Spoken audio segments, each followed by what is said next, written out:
അപ്പോൾ നമ്മളുടെ ഇന്നത്തെ എപ്പിസോഡ് പെരുന്നാളുകളെ പറ്റിയിട്ടാണ്. അപ്പോൾ കേരളത്തിൽ നമ്മൾ പെരുന്നാളിലൊക്കെ ഇങ്ങനെ കൂടാറുള്ളതാണ് നിസ്കാരം, അല്ലെങ്കിൽ പിന്നെ ഈ തലേ ദിവസത്തുള്ള കാവിയുടെ അറിയിപ്പ്, അതൊക്കെയാണ്. അപ്പോൾ ജഫ ഡൽഹിയിൽ കശ്മീരിലൊക്കെ പെരുന്നാൾ കൂടിയുള്ള ഒരാളാണ്. അപ്പോൾ കേരളത്തിൽ നിന്ന് എന്തൊക്കെ വ്യത്യസ്തമായിട്ടുള്ള കുറേ ആചാരങ്ങളുണ്ടാവും സ്വാഭാവികമായിട്ടും. അങ്ങനെ എന്തൊക്കെയാണ് ഉള്ളത് അവിടെ?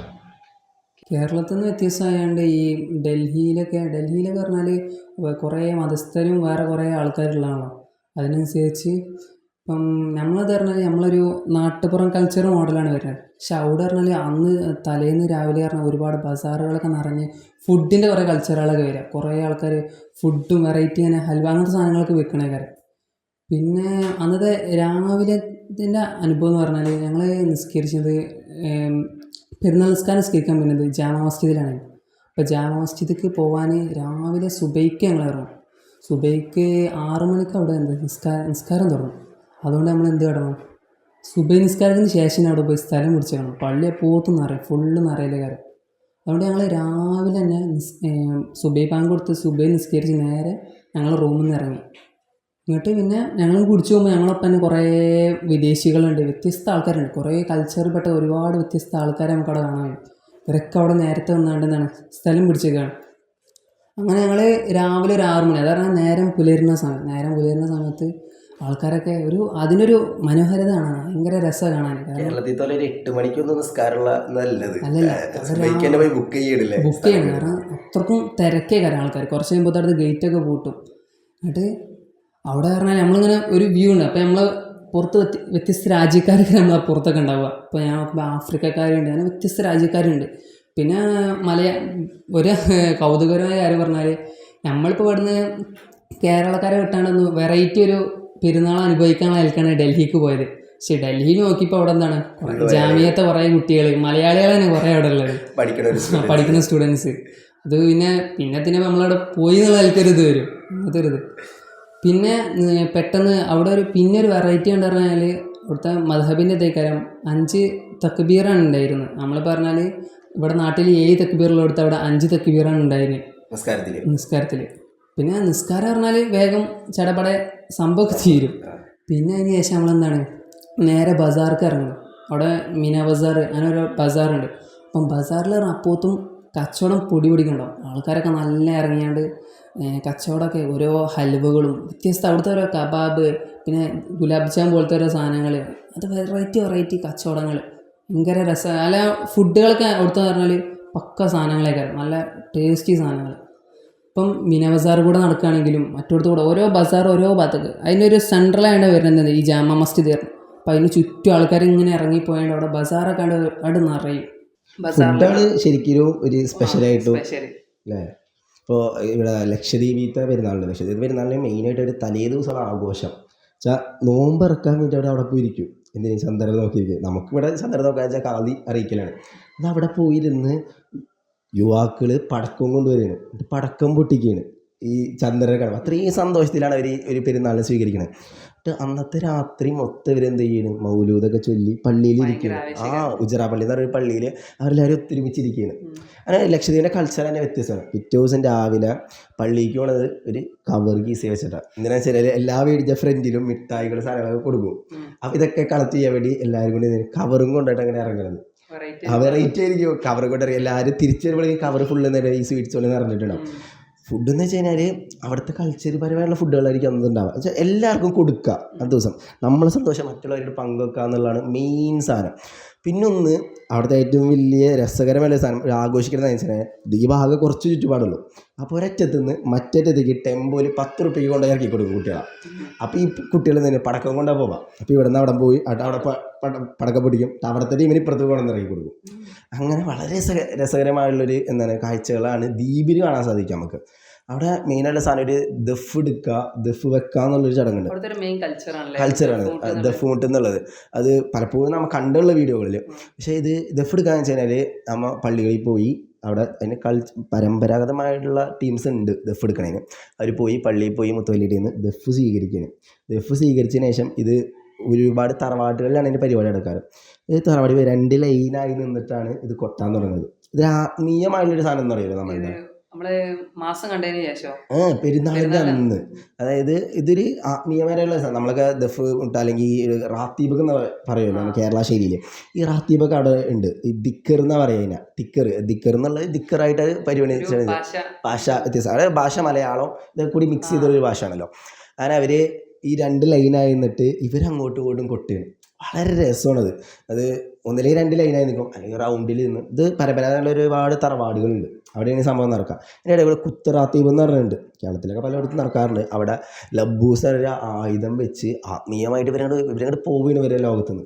ഇവർ കുത്ത നാവുമ്പോൾ സൂചിയായിട്ട് അങ്ങനെയുള്ള കാഴ്ച. കേരളക്കാർക്ക് ശരിക്കും പെട്ടെന്ന് കണ്ടതിനെ അക്സെപ്റ്റ് ചെയ്യാൻ പറ്റില്ല എന്താണെന്നുള്ളത്. പക്ഷേ ഒരു ആഘോഷം മെയിനായിട്ട് അന്നത്തെ ദിവസത്തെ സ്നേഹ കൈമാറ്റങ്ങൾ, അല്ലെങ്കിൽ ഇവർ തമ്മിലുള്ള ഫ്രണ്ട്ഷിപ്പ് കാര്യങ്ങളൊക്കെ കൂട്ടിറപ്പിക്കുന്ന ദിവസമാണ് എന്ത്, ഈദ് എന്ന് പറയുന്നത്. എനിക്ക് തോന്നുന്നു ജഫ പിന്നെ കാശ്മീരിൽ ഈദ് കൂടിയുള്ളൊരു വേല. ഇപ്പോൾ ഡൽഹി അല്ലെങ്കിൽ ലക്ഷദ്വീപുകാർ മാത്രമേ ഉണ്ടാവുള്ളൂ, ഒരു കൾച്ചറായിരിക്കും അവിടെ. പിന്നെ നമ്മളെപ്പോലെ ഗസ്റ്റുകൾ ചെല്ലുമ്പോൾ മാത്രമേ ഇതൊക്കെ ഒന്ന് കാണാൻ പറ്റുള്ളൂ, അല്ലെങ്കിൽ പിന്നെ അവരായിട്ട് കൂടുള്ളൂ. പിന്നെ ഒന്നുള്ളത് ഡൽഹിയാണ്. ഡൽഹിയിൽ ഒരുപാട് ആൾക്കാരാണ്, കാരണം ഡൽഹി എന്താണ് കൾച്ചർ ഒരുപാട് പേര് വേണം, എസ്പെഷ്യലി മലയാളികൾ കുറേ പേരുള്ളതാണ്.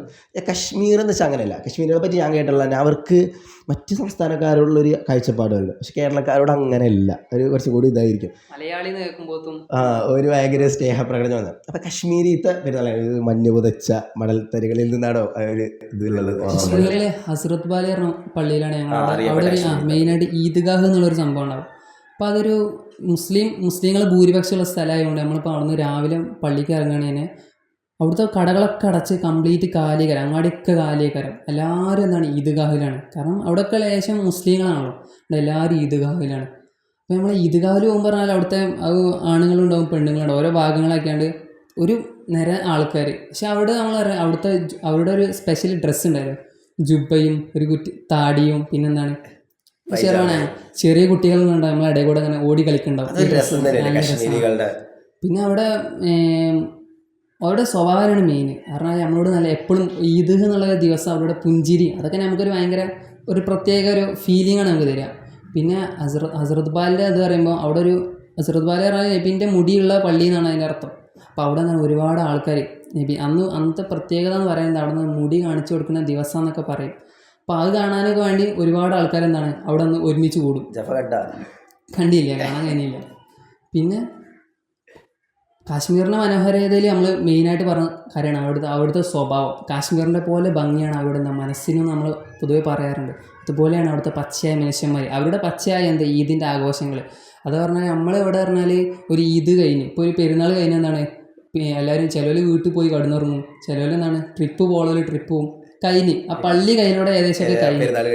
പക്ഷേ ഇവിടെ അങ്ങനെ അവിടെ ആ ദിവസം മൊത്തം അന്നത്തെ ദിവസം അവരെല്ലാവരും നാട്ടിലുണ്ടാവും. ട്രിപ്പ് പോകില്ല എന്നാലും അന്നെല്ലാവരും വീട്ടിൽ നിന്ന് അവിടുത്തെ നാട്ടുകാരുടെ കൂടെ ഇപ്പം പാർക്കിലൊക്കെ എല്ലാവരും പിന്നെ എന്താണ് നമ്മൾ അങ്ങാടിയിലൊക്കെ പിന്നെ ഇതിന് ശേഷം പോയി നോക്കുമ്പോണ്ടാവും കുറേ പ്രായക്കാർ, ഇപ്പോൾ വയസ്സുന്ന ആൾക്കാരിന് ഒരേ പ്രായക്കാരിങ്ങനെ അവരെ ഭിത്തിയിലേക്ക് ഇരുന്നാണ്ട് ഇങ്ങനെ സംസാരിച്ച് ഓരോ കുശലങ്ങളൊക്കെ പറഞ്ഞ് അങ്ങനെയാണ് അവർ ഈദ്. അത് കാണുമ്പോൾ നമുക്ക് ഭയങ്കര സന്തോഷം. നമ്മുടെ നാട്ടിൽ ഭയങ്കര മിസ് ചെയ്യുന്ന ഒരു കാര്യമാണ് ഈ സംഭവം എന്നുള്ളത്. ഓർമ്മകളായവർക്കുള്ളൊരു ദിവസമായിട്ടാണ് ഇതിനെ കാണുന്നില്ല. പിറ്റേ ദിവസം നോക്കുമ്പോൾ ട്രെയിൻ മൊത്തം ഫുള്ളായി. കാരണം ട്രെയിനിൽ പോലെ അന്ന് ഡൽഹിക്കും ഇവിടേക്കൊക്കെ യാത്രകൾ പോകുന്ന ദിവസം പിറ്റേന്നാണ്. ഈദിൻ്റെ ദിവസം കംപ്ലീറ്റ് നാട്ടിൽ നിന്ന് നിന്നാണ്ട് പരസ്പരം എന്താണ് അങ്ങനെ ആഘോഷിക്കുകയാണ്. നമ്മളെ നാട്ടിൽ നിന്ന് ഒരു വെറൈറ്റിയാണ് തോന്നിയൊരു സംഭവം കാശ്മീരിൽ അതാണ്. പെരുന്നാൾ എന്ന് വെച്ച് കഴിഞ്ഞാൽ സ്വന്തം നാട്ടിൽ കൃത്യമായിട്ട് ആഘോഷിക്കുക എന്നുള്ളതാണ്. ലക്ഷദ്വീപ് കാശ്മീരിലൊക്കെ പെരുന്നാൾ ഇങ്ങനെയാണ്.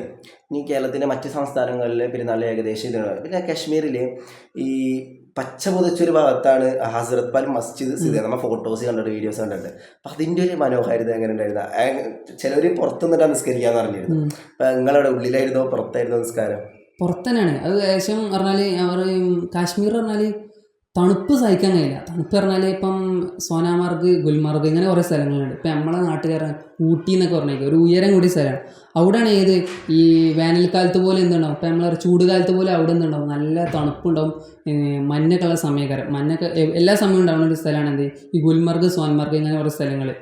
പക്ഷേ ഇവിടെ പറഞ്ഞാൽ നമ്മൾ സാധാരണ അടിയിലുള്ള ഏരിയ. അപ്പോൾ അവിടെ പറഞ്ഞാൽ ഈ ചൂട് കാലത്തൊന്നും ഉണ്ടാവില്ല, അങ്ങനെ മഞ്ഞൊന്നും അങ്ങനെ കാണാൻ കഴിയില്ല. ഇപ്പം സുബഹി സമയത്ത് ചിലപ്പോൾ നല്ല മഞ്ഞ് വീഴ്ചയൊക്കെ ഉണ്ടായി എന്ന് വന്നേക്കാം, അല്ലാതെ വേറെ മഞ്ഞൊന്നും ഉണ്ടാവില്ല.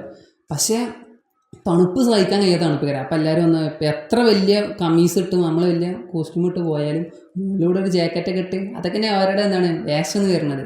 അവർക്കൊരു സ്പെഷ്യൽ ഒരു വേഷങ്ങളൊക്കെ ഉണ്ടല്ലോ. സ്പെഷ്യൽ ഒരു തൊപ്പിണ്ടല്ലേ മടക്കി വെച്ചിട്ടുള്ള ഇങ്ങനെ ഒരു പിന്നെ ഓൽക്കൊരു ഒരു നമ്മളെ വീട്ടിൽ എന്താ ഒരു സ്പെഷ്യൽ ഒരു കോട്ട് ഉണ്ടാവും, ആ ഒരു ഓവർകോട്ട്. അതിൻ്റെ മുകളിൽ ഉള്ളിൽ കൂടെ എന്താണ് നല്ല ചൂട് പറ്റാൻ പറ്റിയൊരു സാധനം, അതൊക്കെ ഇട്ടാണ് അങ്ങനത്തെ ഒരു വേഷത്തിലേ വരിക. പക്ഷേ എന്താണ് എന്നാലും അവിടെ കാശ്മീരിൽ അന്ന് ഹരീസ എന്നുള്ള ഫുഡ് വളരെ സ്പെഷ്യൽ അല്ലേ, മട്ട ഹരീസ. പിന്നെ അങ്ങനെ അതൊക്കെ കഴിക്കാൻ നിന്നിരുന്നോ? അവിടുത്തെ ഒരു വലിയൊരു പൊറാട്ട പോലത്തെ ഒരു സാധനം, നമ്മളെ നാട്ടിലത്തെ പൊറാട്ട, എൻ്റെ പേരെന്ന് കറക്റ്റ് അറിയില്ല, പൊറാട്ട പോലത്തെ ഒരു വലിയ സാധനം. അതിൻ്റെ ഉള്ളിൽ നമ്മളെന്താണോ അലീസിൻ്റെ പോലത്തെ ഒരു സാധനം, അലീസിൻ്റെ പോലത്തെ സാധനം അതിൻ്റെ ഉള്ളിൽ കഴിക്കേണ്ട രണ്ടും, ഈ പൊറാട്ടയും ഈ അലീസി ഒരു നല്ല മധുരമുള്ളൊരു സാധനം, അത് കൂട്ടി കഴിക്കുക. അത് അവിടെ അന്ന് ഈ ബസാറിൽ മെയിനായിട്ട് കണ്ടൊരു സാധനം. പിന്നെ അവിടെ നമ്മൾ വെറൈറ്റി ഒരു ഇതാണ് പറഞ്ഞാൽ ഈ ലോട്ടസിൻ്റെ തണ്ട്, നമ്മളെ ലോട്ടസിൻ്റെ തണ്ട് ഉണ്ടാവും, അങ്ങനത്തെ കുറേ പൊരികൾ ഇങ്ങനെ കുമ്പാരം പോലെ ഇട്ട് വെച്ചിട്ടുണ്ടാവും ആൾക്കാർക്ക് ഭക്ഷിക്കാനോ വാങ്ങാനൊക്കെ വേണ്ടി. അപ്പോൾ പിന്നെ എന്താണ് ഹസ്രത്ത് പാലിൻ്റെ തൊട്ട് മുമ്പിൽ തന്നെ ഇങ്ങനെ ഒരു ചെറിയ ബസാർ നേരെ. അപ്പോൾ ആൾക്കാരെന്താണ് നിസ്കാരം കഴിഞ്ഞ് ഇറങ്ങിയതിന് ശേഷം നേരെ എന്താണ് ഈ ബസാറിലൊക്കെ ഇങ്ങനെ ഷൂലായി ഇങ്ങനെ നടക്കും. പിന്നെ ഒരു കണ്ടു പറഞ്ഞാൽ അവിടെ നിന്നാണ് സെക്യൂരിറ്റി ഭയങ്കര കാശ്മീരിൻ്റെ ജവാന്മാര് ഇതുണ്ടാവും. ഇപ്പോഴത്തെ അവസ്ഥയും ഇതൊക്കെ വെച്ച് ഇതൊക്കെ കേൾക്കുമ്പോൾ തന്നെ അവിടെ കൂടാനുള്ളൊരു ആഗ്രഹമുണ്ട്. എന്തായാലും അടുത്ത എന്തെങ്കിലുമൊക്കെ പെരുന്നാളോടെ കൂടാൻ സാധിക്കട്ടെ എന്നുള്ളതാണ്. എന്തായാലും നമുക്ക് ഈ എപ്പിസോഡോടെ വെച്ച് അവസാനിപ്പിക്കാം.